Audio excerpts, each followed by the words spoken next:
Over the years recruiting in Missouri, what do you feel like you've learned overall about the state? Obviously, you blazed quite a trail in the past few years. What do you feel like is the biggest thing you've maybe taken away recruiting standpoint? I think you got to continue to develop the brand at the University of Missouri. You got to continue to develop the instilled passion for our university. I think there's divided loyalties among, I'm a Cardinals fan, I'm a Blues fan, I'm a Chiefs fan, I'm a Royals fan. And my answer to all that is, yeah, but we're all Mizzou Tiger fans. We all this is a great representation of our state, of the 6.5 million people here, and so having the opportunity to play for our university should really matter and should really mean something. And so I think for me, just having to build that and really recreate that renewed sense, I think has been something that I've learned. Coach, to your right, 4 rows back. Brandon Adams from Dog Nation. When you entered the SEC, you knew it was going to be a big challenge, and since you've been here, Georgia, a team that you play every year in your division, has emerged as a national champion. What does that mean to you? What do you think about having the national champions in your division? What's the challenge of that like for you? I mean, that's ultimately that's what you're trying to play for every year is the championship, and so you have an opportunity to measure yourself against the best. You know what it's going to take. And you also know if you can win your division, then you have an opportunity to play for the championship. That's why for us our goal is to win the SEC East, because we know that if you do that, the rest of the season's goals will take care of themselves. Obviously, Kirby's done a tremendous job of establishing the culture. You can see it throughout his program. You can see it in how he recruits. You can see it in how he plays the game. You can see it in how his phases of the game complement each other. You could see it in the fourth quarter as they figured out a way to really outplay Alabama down the stretch in the championship game. And so kudos to him and that program. And now it's our challenge for us to get to that level. Front row here, Coach. Hey, Coach. AP Stedham, WHEP, Foley, Alabama. Coach, I wanted to ask you, what is the identity that you're seeking for your team this year, and how do you distinguish to get your starting quarterback? What are the attributes that will help you in your selection? Yeah, for us, our motto this year, or for our program is one team, one goal, 1-0.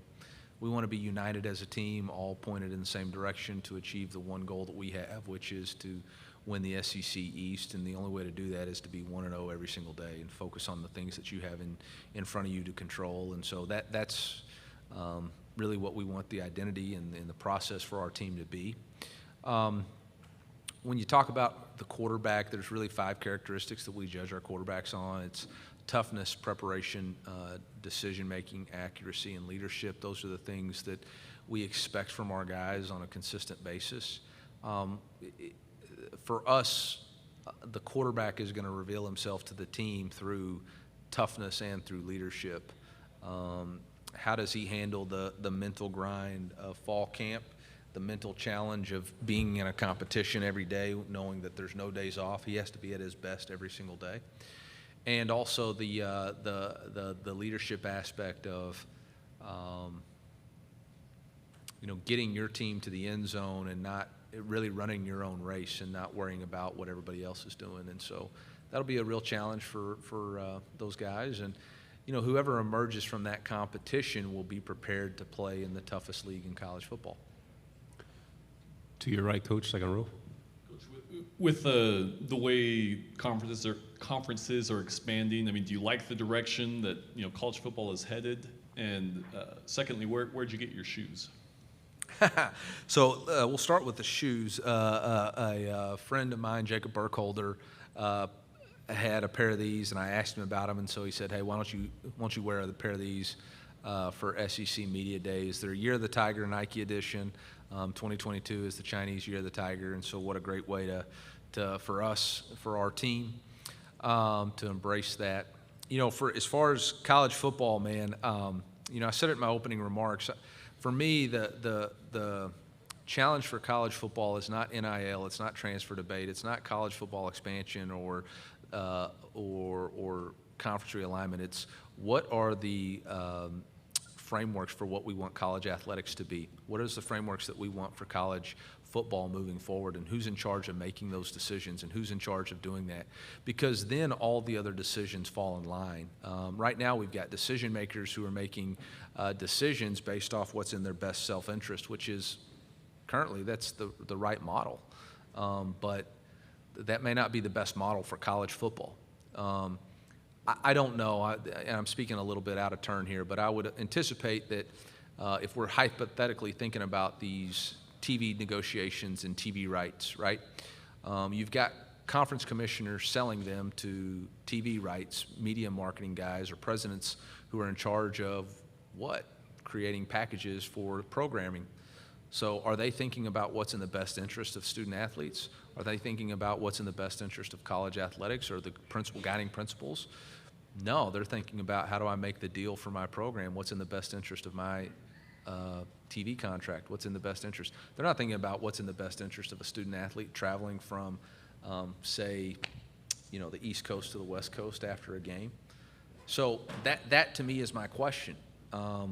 We've had a lot of conversations about we need to put guardrails for NIL. We need to put guardrails on college football.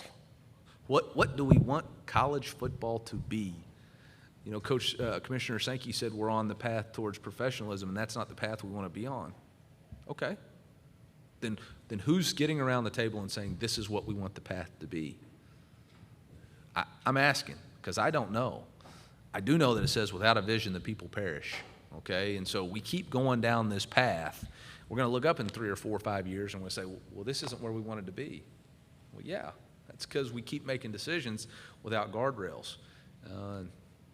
So I don't know if that answered your question, but as I think about college athletics, that's what I think about. Who are the adults in the room that are saying, no, this is the best interest of, this is why we have college athletics. This is why we play college football. I hope it's not what Pat Forty wrote in his article, which is it's all about the mighty dollar. I hope that's not it, because that's never what it was supposed to be about. If that is, then Coach Kiffin's right. Then we're past amateurism, and we better start getting into when are we, paying players from the TV revenue, which nobody wants to talk about. We'll go right in front of you, fourth row. Coach Johnny Conn on ABC 3340 in Birmingham. You had a chance to go up against him in the 2020 COVID season, but from your standpoint as a fellow coach in this conference, what makes Nick Saban so successful?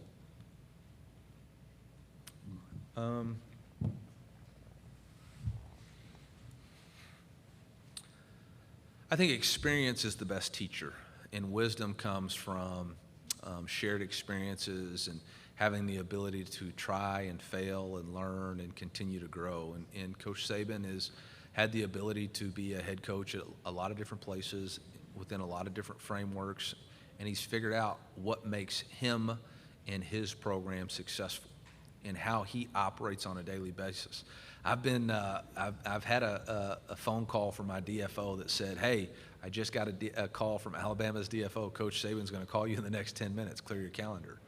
I mean, the guy has it so cleared out that he makes other people clear their calendar for him to call. And so, I think he has a process, as he talks about, in place that he's obviously perfected for him and his staff and culture and players. I mean, his staff has transitioned multiple times, and yet he still continues to win because he knows how to replicate the success he had. Without having experienced being in his building or being a part of it, the only thing I can replicate or take from it is the fact that he is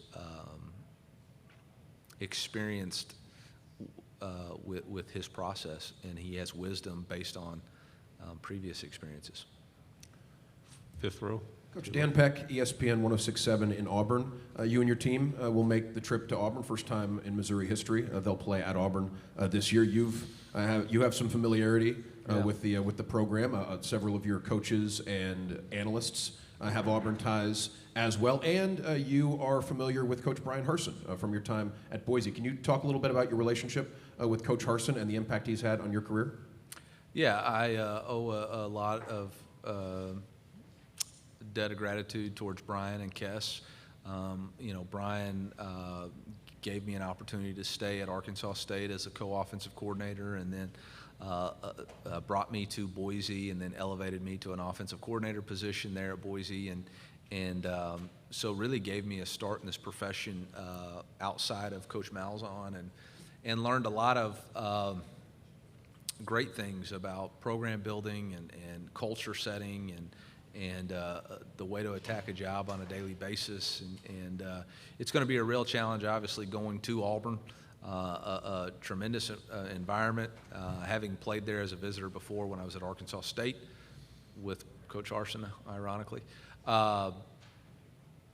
So it'll be a tremendous challenge. Did not realize it was the first time in Mizzou history to be there, so that's a fun fact to share with our guys, and yeah, I look forward to a great competition.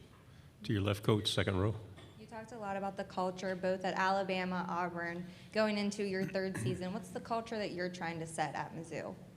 Yeah, I think that's one of the things that I feel comfortable with, is that our culture is starting to be set.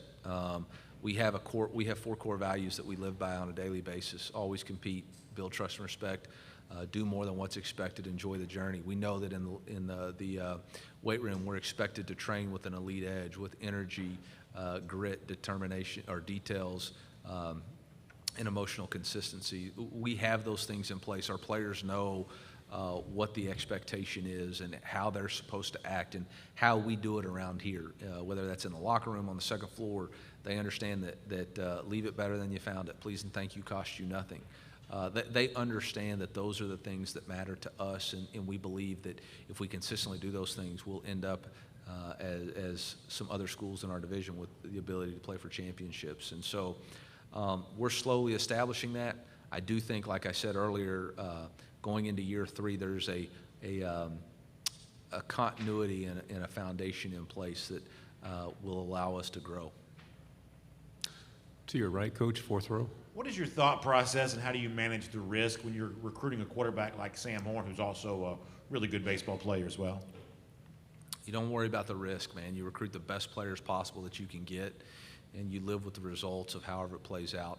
You know, it kind of ties back to core value number 4, enjoy the journey.